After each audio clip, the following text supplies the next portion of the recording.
us. It's going to be emotional too. The last time I saw my mom, I was thinking about it this week, was March 11th. After 3 months of separation, families will soon be allowed to visit loved ones as the province looks to ease restrictions for visitors at long-term care homes. This comes as the province sees its lowest growth rate in months. Ontario reporting just over 200 new cases of COVID-19. We have 203 new cases today. That's more than 100 cases lower than the numbers we saw just last week. The province completed more than 24,000 tests, which is a record for the number of tests done in one day. There are 12 new COVID-related deaths reported. About 78% of Ontario's active cases are concentrated in the Greater Toronto and Hamilton area. Now, in 1 week, families can once again be allowed to visit their loved ones in person at long-term care homes and other congregate living centers. Now, the province announced it will begin slowly loosening regulations this afternoon. As Lisa Shing reports, families will have to follow strict guidelines to be able to visit. For 3 months, Leslie Barron hasn't been able to see her mom, Anne, who lives at Crescent Long-Term Care Home in Fergus, Ontario. I'm a bit sort of leery about how that reunion is going to go after so much time. Now that the province is allowing visits to long-term care homes not in outbreak as of June 18th, she's excited but knows too well the realities of her mom's dementia. Is she going to remember me? Is she going to be distrustful of me as a stranger that she hasn't seen for a while? Though Barron is already thinking about the visit. As far as I know, she hasn't physically been outside since March. And my mom always loved to sit outside in the sun. So that's maybe something that we'll plan to do. For exactly 3 months now, Cindy Pritchard was only doing window visits with her mom at Orchard Villa. That facility has seen the highest number of deaths in the province, but news today it's in the clear and in-person visits will be allowed next week. That's fantastic news. I know my mom will be dancing down the hall, greeting us. It's going to be emotional too. My mom is a person that always loved to be outside, but this time we'd be taking her down to the lake, and you can't do that, right? So it's been hard. For families who can visit, there will be strict rules to follow. 1 visitor per resident at a minimum of 1 visit per week for an outdoor visit only. In retirement homes, indoor visitors with higher numbers are allowed, but you have to have tested negative for COVID-19 in the last 2 weeks. Other residential care settings will allow outdoor visits of 2 people at a time. In all situations, visitors have to wear masks and physically distance. As the province enters this new phase of reopening, a message from the Premier to the families. Your sacrifice will not be forgotten. From the bottom of my heart, I thank you. More than 70% of the province's COVID-19 related deaths have been in long-term care homes. Now, when asked today whether he failed residents in long-term care, Premier Doug Ford denied his government did anything wrong. Lisa Shing, CBC News, Toronto. Nurses in Ontario say their latest pay increase of 1% has become an insult to their profession. Nothing is changing. It's getting worse. Morale is probably as low as I've ever seen it.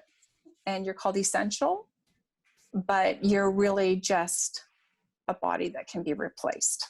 It's absolutely exhausting for so many of them. They have been working beyond belief in hours. We need to be protected, but we need to be compensated fairly. The Ontario Nurses Association says the union's hands are tied as the province passed legislation that caps public sector wages at 1%. Bill 124 applies to teachers and nurses, but not local police or doctors. The ONA has tried to push the government on this, but the province says it is out of their hands. Nurses are heroes in our healthcare system. They have risen to the challenge. They have responded in our long-term care homes, in our hospitals, in home and community care settings. I know that there are some issues outstanding, but the matter was heard by the arbitrator. It was an independent process, protected everyone's rights, and so that isn't something for us to question. That's outside of our jurisdiction. The province also says the legislation is designed to protect public sector jobs and that the pandemic pay is starting to be paid out as of this week. This after many nurses tell CBC Toronto they haven't received their pandemic pay as of yet.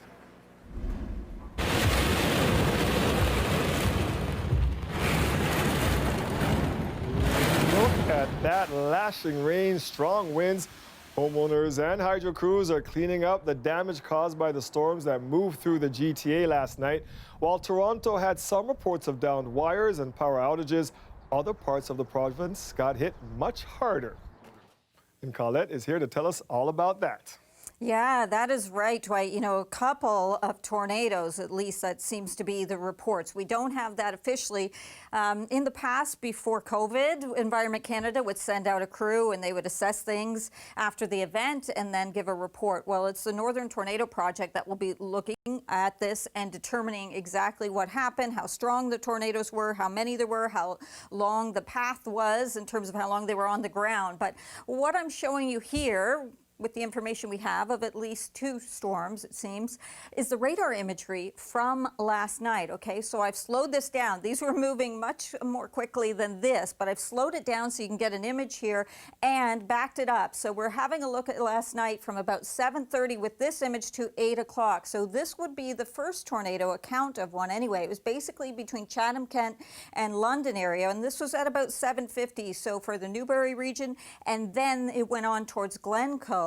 And there are some images of this one. That wasn't the end of it. So there was at one point a tornado warning, which actually also included London. So there were some warnings in place from Environment Canada. You're seeing the imagery here of one of these twisters that touched down.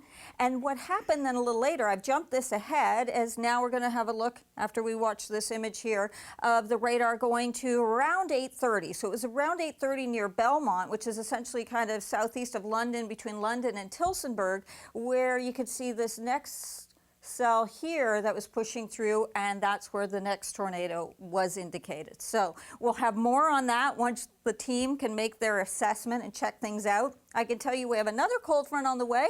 This one not nearly as strong. We had such a departure today from yesterday, so the temperature's down. Also, certainly that humidity came down, and in fact, some of the showers associated with this front as it goes through likely will be drying out by the time it reaches us. So temperatures came down today. They're going to come down a little more, Dwight, into tomorrow, and I'll explain all about that and our somewhat cooler weekend coming up. Yeah, full details on the way. Thank you, Colette. You're welcome. Weather is brought to you by Train, the most reliable heating and cooling brand. We test, so it runs. Take advantage of special offers now. It's hard to stop a train.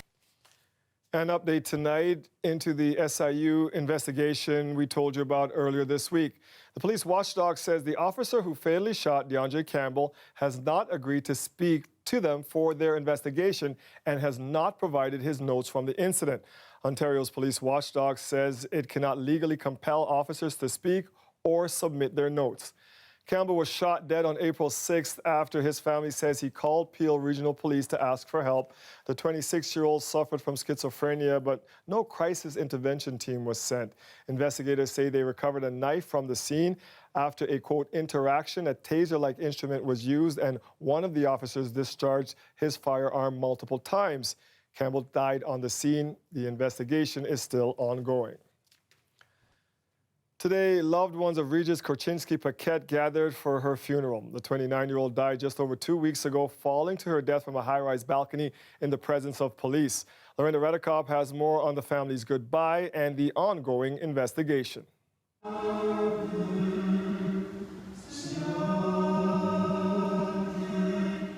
Family and friends gathered to remember Regis Korchinski-Paquette, a private service live-streamed for the public. According to her obituary, she loved her family, starting each day texting, "Good morning, I love you," to her siblings. It says she was an avid gymnast since childhood, passionate about dancing, music, and singing. The family says her beautiful, infectious smile and unique laugh will be missed. They sang beside her at one point in the service, a personal moment for a death that's become so public. People have protested, raising questions about police interactions, especially with people who were Black or Indigenous. The day Korchinski-Paquette died, there was a family conflict. The family said they called 911 looking for mental health support. The police chief has said the calls received mentioned knives. The family didn't see how she ended up on the balcony, then fell 24 stories with police in the apartment. The police watchdog, the Special Investigations Unit, is looking into the case and has interviewed the officers. The family has so far held off, frustrated with leaks about the case reported in the Toronto Sun. Unfortunately, the leaks that we saw last week have clouded that transparency and that fairness. So yes, we're looking for an outside agency for all people who are faced with the circumstances in the future. The family's lawyer says they will speak to investigators as soon as possible, likely next week. But today was about grieving and saying goodbye. Lorenda Redicomp, CBC News, Toronto. Students and parents marched in Parkdale today after a recent racist incident at an area elementary school. We're here today to come together as a community and show that we are in solidarity against the anti-Black racism that our students, our educators, and our families are experiencing in our school, throughout our ward, and throughout the entire school district. The march took place near Queen Victoria Public School around King and Jameson. Recently, an anonymous letter circulated within the community threatening to get rid of Black teachers at the school. The Toronto District School Board called the episode a clear incident of anti-Black racism and apologized. Some of the people targeted in the letter organized today's march. They say they are still waiting for answers as to who wrote the letter. They also want to know why no one has reached out to them as part of the investigation that's on the way into what happened. With marches and demonstrations around the world and right here in our city, police officers are facing a lot of criticism right now. When we come back, we speak with one of the highest ranking Black female officers in Canada, and we get her reaction to being called out by protesters. I really understood in that moment that they really don't know me. I'm like, they just don't know me, because if they knew me and they knew all of the things that I was trying to do and all the changes and all the work that I've done for our community, there's absolutely no way that they would say these things.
Inspector Stacey Clark is one of the highest-ranking black police officers in Canada, male or female.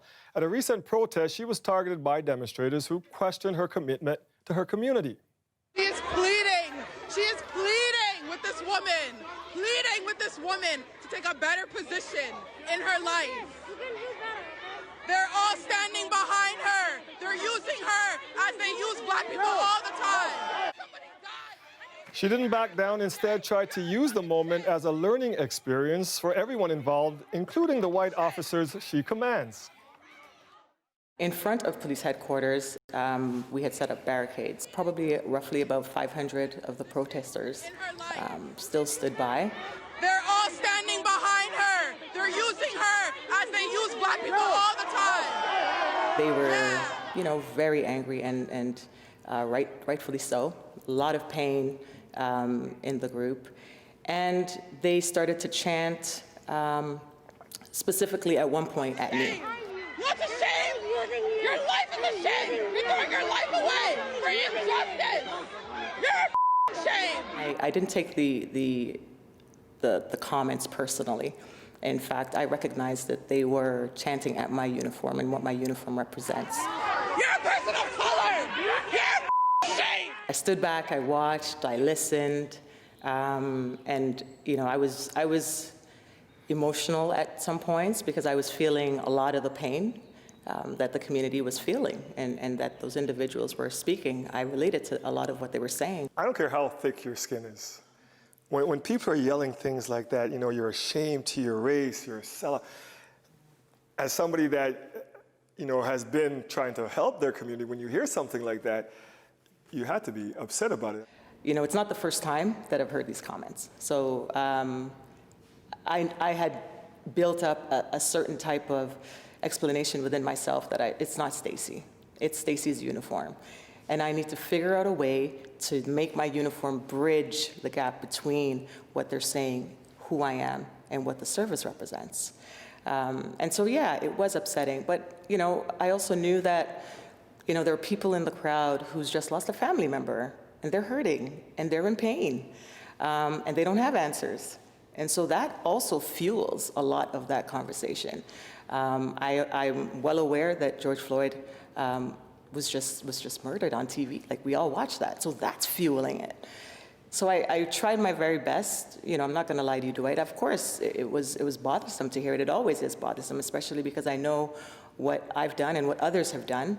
But I tried my best not to exert that particular emotion, not to show that I'm upset or that I'm angry. I wanted to be compassionate and empathetic and let them know that I understand that. Like, my skin is black. I have black children. I feel your pain. They did. They saw mommy getting. They did. My family. My family did. My children did. And I think one of the things that I had to really sit down and explain to my children that they don't know mommy, and they knew. They said, "Mommy, they just don't know what you do, and they don't know what you go through, and they don't know how tough it is. They just don't know you.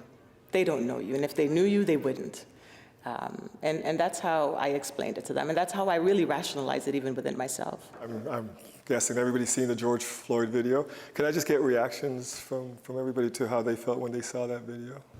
I think that's an important point, because I think that when we don't engage with the community, they have a perception that maybe we don't think that was wrong.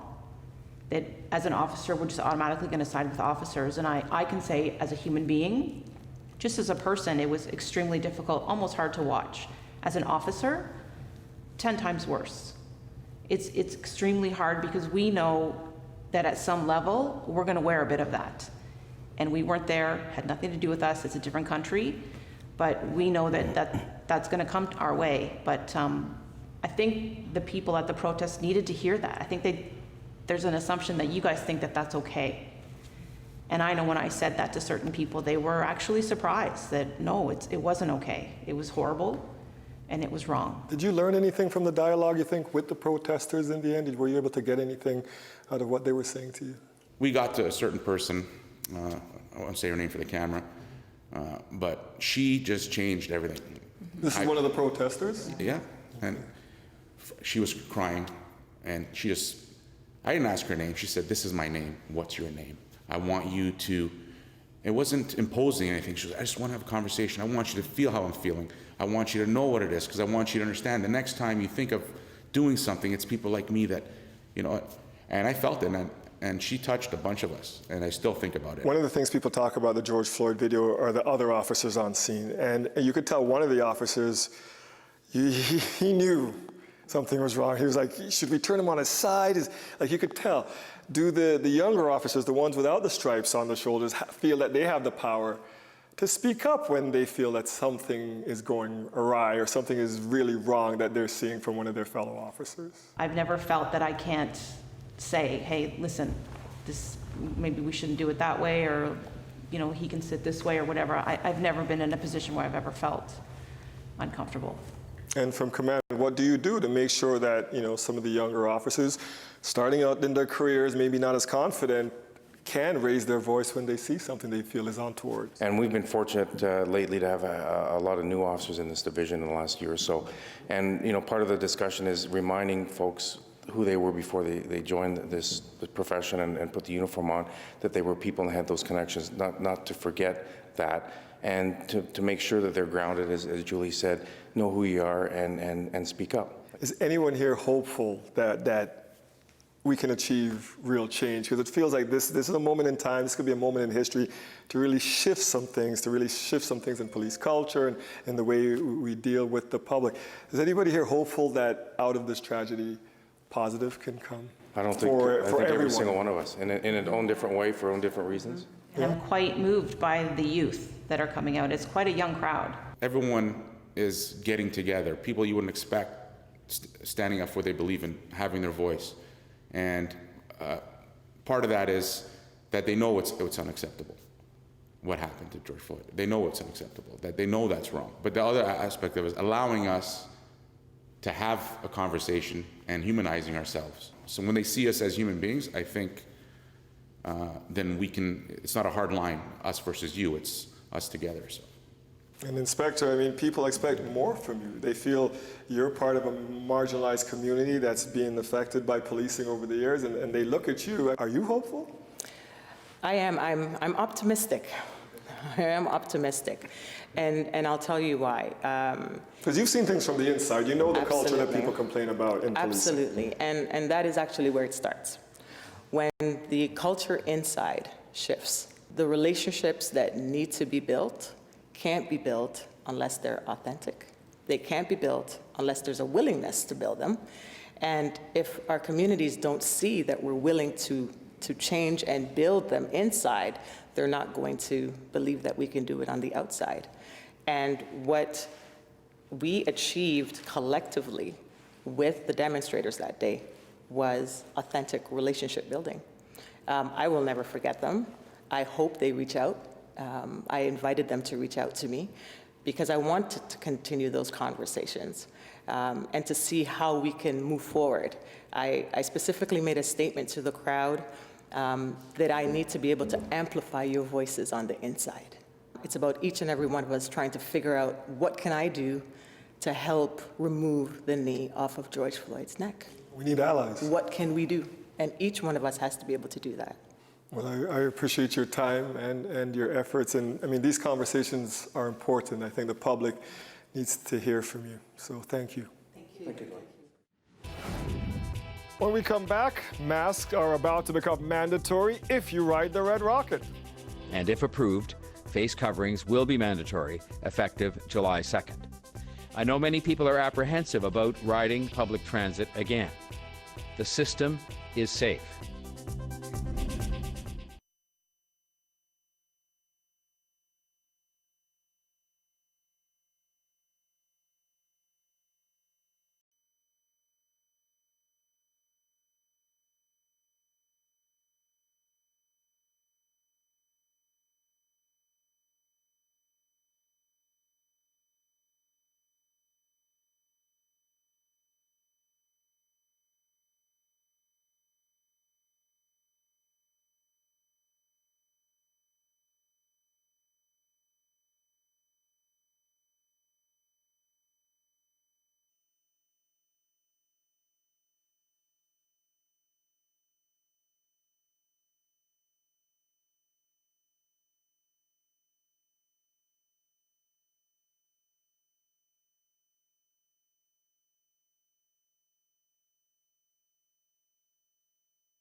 People in Toronto's beach neighborhood have been dealing with a lot of garbage recently. Tons of trash along the shoreline left over from parties and picnics. There is so much garbage that the city is struggling to keep it clean. Let's go live to Ali Chiasson now. So Ali, we understand that residents have been cleaning it up themselves. That's right, and it's not fair to rely on the residents like that. It's the city's job to maintain our parks and our beaches, but yesterday's wind definitely wasn't helpful. It was blowing trash all over the beaches here from already overflowing garbage cans. Garbage has been a growing problem here these last few weeks, as you'll see. Bottles, broken glass, trash everywhere. It's one of my favorite places to walk, and as I came around there and onto the beach yesterday, I saw all this amazing piles of junk. With so much being closed, people come down to the beach to get out of the house, hopefully for some physically distanced fresh air, but what they leave behind ruins. The beauty they've supposedly come to enjoy. I was finding kids use diapers there. I mean, this is just disgusting. I was out here a couple days ago, and it was wonderful. And then I came the next morning and I saw the garbage everywhere. Beach residents have taken it upon themselves to tidy up the coffee cups, water bottles. Couple cognac, Hennessy. Blame it on the Henny. As the old adage goes, blame it on the alcohol. Whatever the reason, wildlife shouldn't have to deal with our trash either. That's disgusting and it's not acceptable. Area Councillor Brad Bradford says garbage has been a growing problem these days. We actually doubled the amount of bins on Tuesday because we saw that the garbage levels were getting high over the weekend. I think one of the challenges is right now with COVID-19, our parks are getting a lot of heavy use. People are doing it safely, but they're getting out there, and it's not just on weekends, it's all the time because folks are working from home. As for the residents who have been cleaning it up themselves, we have a lot of engaged activists, environmentalists here in the area who make it a personal pride to get down there and help out. But at the end of the day, this is on the City of Toronto. It's our responsibility. The conversation I had with solid waste today was just, I think we need to look at opportunities to do collection more frequently. the city could up its enforcement. Littering around here could land you a $5,000 fine. But I'm told that bylaw officers are actually tied up with more emergency response as it relates to COVID. So really the best practice here is just to not litter. Dwight. Not that hard. Put it in the garbage can, for goodness sakes. Thank you, Ali. You got it. A woman is facing impaired driving charges after concerned citizens reported an erratic driver on Highway 7 last week, and police allege they found marijuana edibles in the car. She is saying that she is on shrooms and some sort of other drug right now. That's just one of the 911 calls operators took about an out-of-control driver on Highway 7 near East Beaver Creek last Thursday evening. Motorists eventually boxed the driver in to keep her on scene until police arrived. Investigators say she was so intoxicated she was taken to hospital as a precaution. Police add they also found cannabis edibles in the car. Fortunately, no one was hurt. A 23-year-old Vaughan woman is facing charges of impaired driving and dangerous operation of a vehicle. Facing a huge backlog of renovation and building applications since the pandemic ground things to a halt at City Hall, the City of Toronto is trying to get things moving again. But with over 1,000 applications in the queue, some homeowners are now facing months of delays before they can get their projects underway. And as Farah Morelli reports, for one family, it's turning into a financial mess. The taping, the drywall is up. It might not look like it now, but this is Noemi Hallett's dream home. The kitchen's supposed to continue the length of this. Hallett and her husband bought this 100-year-old Toronto home late last year and started renovations. And I'm also super duper excited that we're going to have a balcony. But a 100-square-foot addition on the back has forced them to pause everything. We were told we had to go to committee, and then COVID happened. So they have a huge backlog. The city says they now have more than 1,000 applications. The Halletts have no idea when they'll get a hearing and can't sell their current home until they know they can move into here. We're going to run out of money because we've got 2 mortgages that we didn't expect to carry for this long. We don't have an end in sight. We have no end date. And it's terrifying. We'll start with item number 11. The city has now resumed hearings for the Committee of Adjustment. That's where applications for variances are heard, but it's all online, and things will move a lot slower. There is no playbook for this, and we've had to reimagine how we're going to deliver this service. And we've done that now, and we're going to be up and running this week and kind of get the tiger by the tail. There was always a time lag anyway, and of course this COVID has just exacerbated it.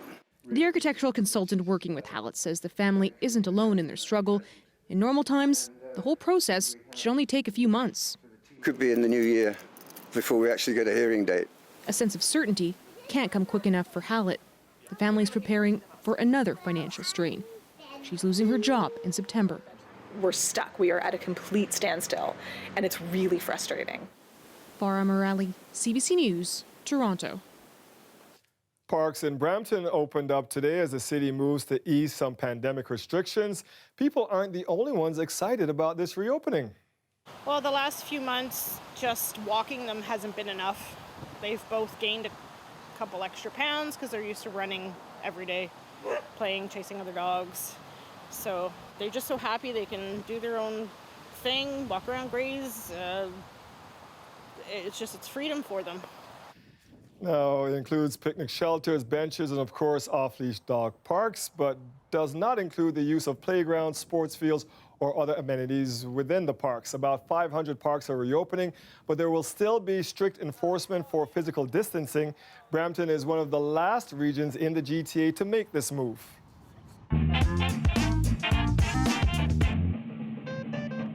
Hey, man, don't get caught with your pants down. Get yourself a leather belt for 99 cents. This week in 1969, Toronto went crazy over one of the first flea markets to set up in the city. Although much of what is being sold is junk, it's junk at bargain prices, and few people can resist that. Is everything on this whole table made in India? Yeah, they are all made in India. Most of them are made in India. Some of them are made in Japan as well. The man who brought it to Canada, David Sefton of Drive-In Bazaar Limited, said he saw his first flea market in California and was confused to see hundreds of cars at a drive-in movie theater bright and early on a Sunday morning. I thought they were going to Disneyland, but we were 20 miles away, you see. And the net result was I saw something like we're seeing today. We're trying to attract the average Canadian, the man in the street that wants a bargain, wants a bit of fun, and of course the seller to be the average person who has something to sell from their home, antiques, paintings, or if they're a farmer, we want them here. We want to try and get the farmers direct to the public as well.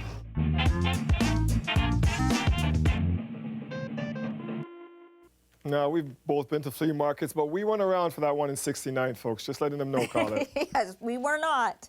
And can you imagine interviewing someone today and they've got the pipe in hand when they're talking to them? I love seeing those segments. Awesome. You know what else I love? That we have much more comfortable air that has moved in. I mean, I don't really mind the stickiness of the humidity, but I know I like to see everyone else happy as well. And so it feels a lot better. And something we look at are the dew points. So those dew points yesterday kind of looks at the moisture content of the air. We're in the low 20s, approaching the mid 20s, and then look at where they are today behind that cold front. So this new air mass that has moved in, those have dropped right down, and you can see that as well when we take a look at the temperatures. So here are our current temperatures, almost 10 degrees cooler than they were yesterday afternoon. And then watch when I go to the Humidex, yeah, maybe add 2 to this, 1 or 2, that's about it. So way more comfortable, and this kind of air is going to be a place for several days here. You can see dry conditions, nice to have a quiet night, but let me just back this off, and just to the northwest of us, another cold front is going to be coming in. Now this one not as strong as yesterday's, and not only that, when I put this into motion, see how it kind of breaks apart and almost dries up as it approaches the lower Great Lakes and the GTA. And so that means some isolated showers. That risk is there, highly isolated to the north of us into Cottage Country. You could get a sprinkle, but really for the most part it'll be a drier day, just some clouds pushing into southwestern Ontario, and there late on Friday into Saturday there will be some wet weather, but then the setup into Saturday all around from eastern Ontario to southwestern Ontario is going to be sunshine as high pressure builds in. It is going to be a little bit cooler, but then the temperatures start to creep back up as we go Sunday and Monday and so on. So 5-day forecast coming right up. Let me just show you for tonight what your readings look like. Closer to average for our overnight lows in terms of what we'll be seeing. And then tomorrow it will be a pleasant day. Now the winds will turn behind this next front sort of towards the north to northwest, but they won't be quite as gusty as what they were today. So it's a cooler breeze and the temperatures are a little bit below seasonal, but certainly a pleasant day. Saturday, there's that kind of reinforcing cool air. So high teens is what I have for your daytime highs there into the afternoon. But Sunday, nice end of the weekend, 20 degrees. Mostly sunny to partly cloudy skies. And then Monday, this is that creep of those temperatures starting to edge back up. And eventually by Tuesday, Wednesday, we'll see some of the humidity coming back as well. But look at this string. I think we deserve this after the severe weather we had last night, right, Dwight? Agreed. Thank you, Colette. You're welcome. It's been 3 months since much of the city was locked down because of COVID-19. During that time, the TTC has seen a drastic decline in ridership. But with some businesses reopening, public transit is getting busy again. Now the city is taking a step towards making mask use mandatory on the TTC. Greg Ross explains. While many TTC riders have voluntarily been wearing masks during the pandemic, if the mayor has his way, they'll soon be mandatory. Rick Leary and Dr. Eileen Davila are recommending that face coverings be made mandatory on the TTC. And that is a recommendation that I fully support. It will go to the TTC Commission for a vote next week. If it's passed, the mandatory mask rule will go into effect July 2nd.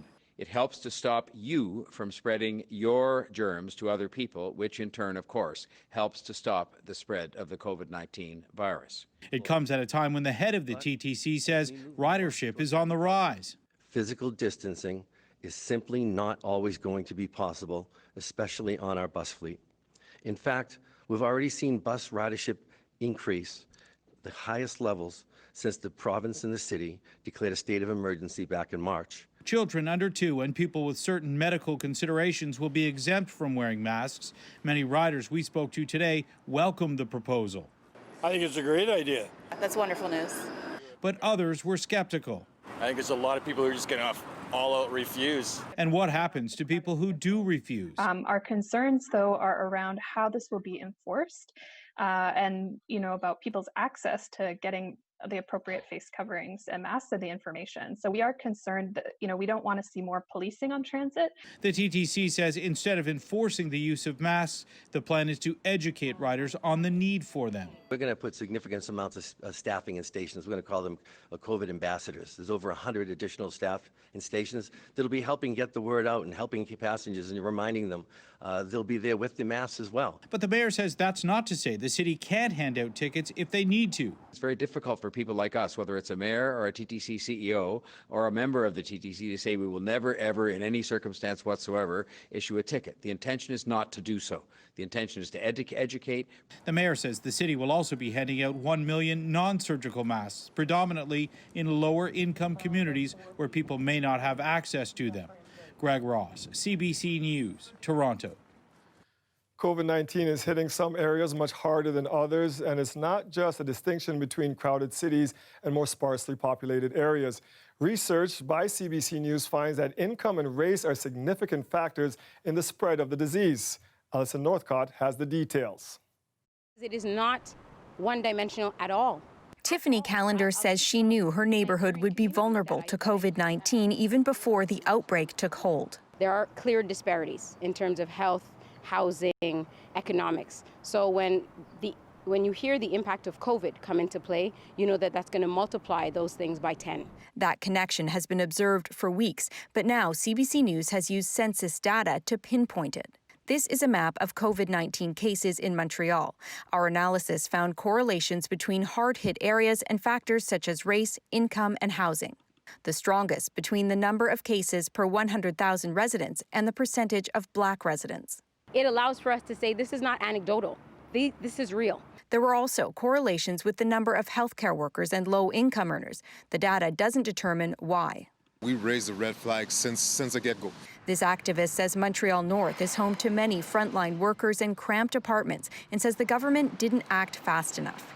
The fact that the black population is contracting the virus doesn't mean that, they are more prone to be infected by any virus. They're just more prone to inequalities. Last month, the government said it would collect race-based data, but hasn't started yet. This is epidemiology 101 to understand which populations and which individuals are more likely to become infected or less likely to become infected. I think there's going to be probably some studies done specifically on those populations to understand what are the factors that makes them having more the disease. We were the experts in understanding how COVID-19 would affect the Black community. Calendar says race-based data and consultations with community groups will allow the province to tailor its response and better prepare for a possible second wave. Alison Northcott, CBC News, Montreal. After the break, we speak with the top doctor leading America's coronavirus response, Dr. Anthony Fauci. His views on the opening of the Canada-U.S. border coming up next. We are seeing the appearance of additional infections, particularly in the areas that are opening. So right now we have to make sure that we can handle those.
Three months into the COVID-19 pandemic, and the number of confirmed COVID-19 cases passed the 2 million mark in the U.S. Back in March, the border between Canada and the U.S. was closed to non-essential travel. Now it looks like it will stay that way into July. A key concern is a resurgence in cases in states that are easing pandemic restrictions. CBC's chief political correspondent, Rosemary Barton, spoke with the top infectious disease expert in the U.S., Dr. Anthony Fauci, about what those troubling spikes could mean for reopening the border. I want to talk a little bit about the reopening process in the United States, because over the past week or so, we have seen some increases in cases in places like Texas, California, Oregon. Does that tell you that the reopening is happening too quickly? What are your concerns around that? Well, I mean, obviously, one of the concerns that we have is that whenever you start to reopen or get to some degree of what we call normality, there will be increase in cases. That will be inevitable because you're pulling back on the mitigation that has successfully controlled the outbreak. And we know it has successfully controlled the outbreak.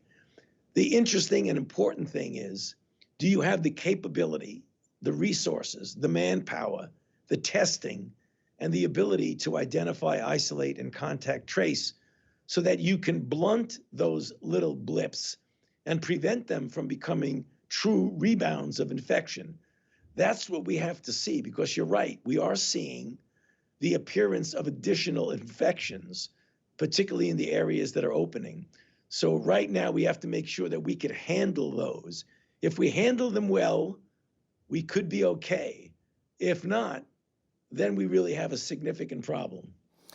The border between Canada and the U.S., as you know, was shut down to non-essential travel towards the end of March. Can I ask you what you think should be the criteria for reopening the border between our two countries? What would you like to see in place on both sides in order to make that reopening safe? I am not an expert on closing and opening borders. What you would like to see under any circumstances that go well beyond the opening and closing of borders would be to see a significant diminution consistently in the number of cases, hospitalizations, and obviously deaths. In the United States, if you look at a whole, we have a significant diminution in the number of deaths, a significant diminution in the number of hospitalization.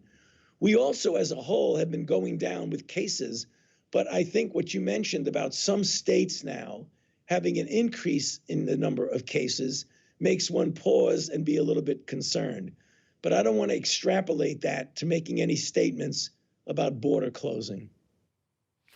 You can see more of Rosemary Barton's interview with Dr. Anthony Fauci tonight on The National. That's at 10 o'clock, right here on CBC television.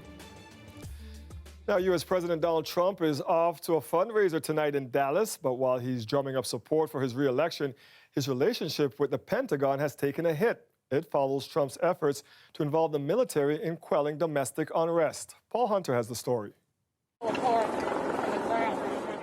Said Mark Milley today he should not have been there. The chair of the Joint Chiefs of Staff, the most senior official in the U.S. Armed Forces, said he should not have stood by Donald Trump last week at that photo op at that church outside the White House, which itself came about only after the area had been forcibly cleared of peaceful protesters. My presence in that moment and in that environment created a perception of the military involved in domestic politics.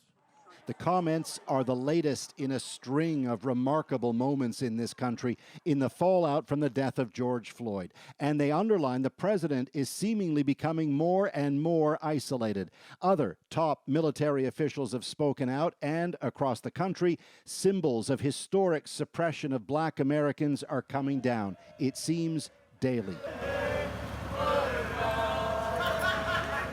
More statues overnight of Confederate generals torn down amid cheering in Virginia. Today, a Ku Klux Klan hood was draped over another in Georgia. And yet, today, pushback from the Trump administration on further action against other such symbols. Trump's press secretary said the president strongly opposes changing the names of U.S. military bases long named after Confederate generals because, she said, they honor current U.S. soldiers.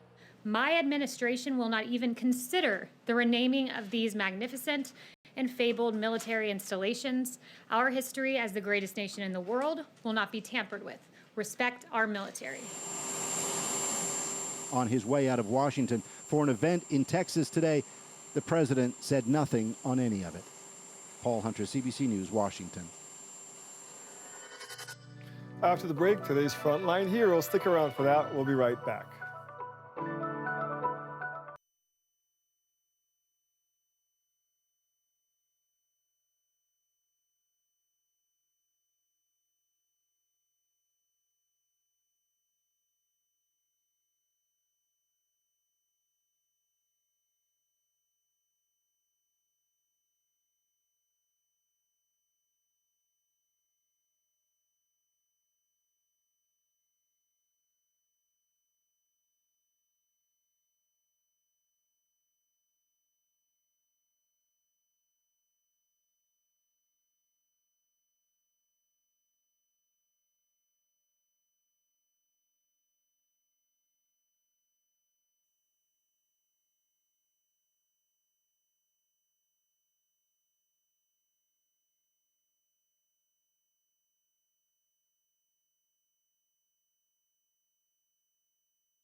Jessica Velo is a registered nurse at St. George Care Community, a nursing home here in Toronto. Now, she's worked with residents there for several years and is now helping the home fight against the COVID-19 pandemic. Her longtime friend, Thea Scrimger, sent us a note wanting to give her a shout out for her work. So here's the shout out. She says, since the pandemic began in March, Jessica has remained isolated from friends and family. She prioritizes the health of her patients above all else. For Jessica, it has been 11 lonely weeks, 11 weeks of long shifts and late night phone calls. I'd like to take this moment to acknowledge her hard work, dedication, and tenacity. So there's your shout out, well deserved. Our favorite superfan isn't just a fan of the Raptors, but also of our frontline workers as well.